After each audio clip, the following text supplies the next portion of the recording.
I am so glad you are here. It is Divine Saturday in my world. And I wanted to answer a question we get asked a lot here at Magus Books in Minneapolis. What's the deal with Oracle decks versus tarot decks? What's the difference? It's important to know the difference. So I want to show you that tarot decks can have any theme you could possibly imagine. So it's not going to be about what's the art like, or does it have animals in it or fairies in it. Those decks exist in the world of tarot. Here are a few examples. Here's the Tarot of Dragons. All of these tarot decks I'm showing you follow similar rules. They're going to have 4 suits that are called the minor arcana, usually cups and swords and wands or rods and pentacles or coins. Yep, the language gets a little confusing if you're not used to it. There's another example of a tarot deck.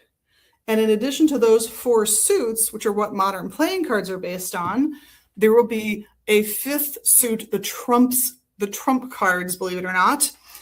And those, I think the easiest way to think of them is they depict a human life from beginning to end, and perhaps beyond, depending on your perspective.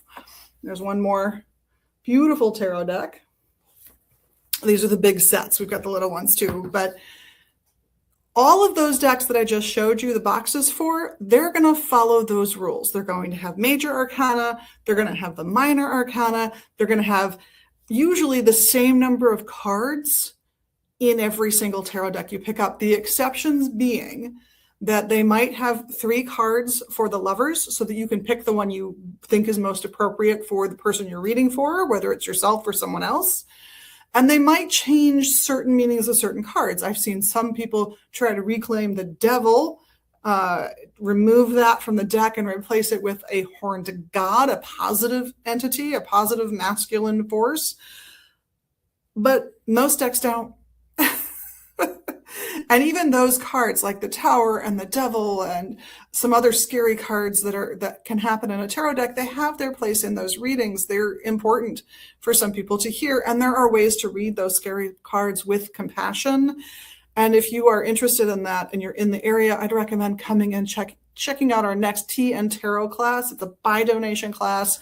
That's going to be taught by Margaret this time because all of our tarot readers take it in turn to teach that class. So you're always getting a different perspective there. And she's going to talk about those scarier cards in tarot and how to deal with them. But that brings me to the other side, which are oracle decks. And I grabbed a few oracle decks out of the big case. And these don't have to have the same number of cards. They probably don't have 4 suits plus a trumps suit or major arcana. This one focuses on different goddesses. So it's good for reading, but if you're interested in the subject matter and learning more about it, it can also be like buying yourself a deck of flashcards, which is not a bad idea. These don't have the same number of cards in them, frankly. They don't necessarily address the same kinds of things. So while tarot readers will often find that they do relationship readings better with one deck and job readings better with another, that comes more often through practice and association, whereas it can be a little clearer when you're dealing with an oracle deck that the person or people creating the deck intended it for relationship readings or intended it for personal psychological work, or they intended it for job seeking. You can kind of tell sometimes when you're looking at those decks. It really varies. But let's see, this one, this has 42 cards in it. Tarot deck typically is going to have 78.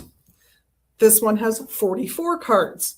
They have nothing to do with each other than the fact that they're oracle decks. There's no relationship like there is between every tarot deck, where you're going to definitely get the major arcana and the 4 suits of the minor arcana.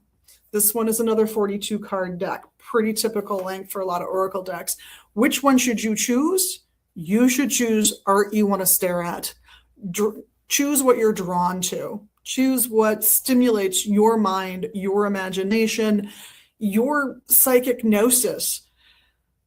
And if that's going to be all oracle decks for you, then read those with pride and joy. And if it's going to be all tarot decks, that's fabulous too. And if it's a mix, I've received many decks years as gifts from all kinds of people in all kinds of places. And I have Oracle decks I love and tarot decks I love.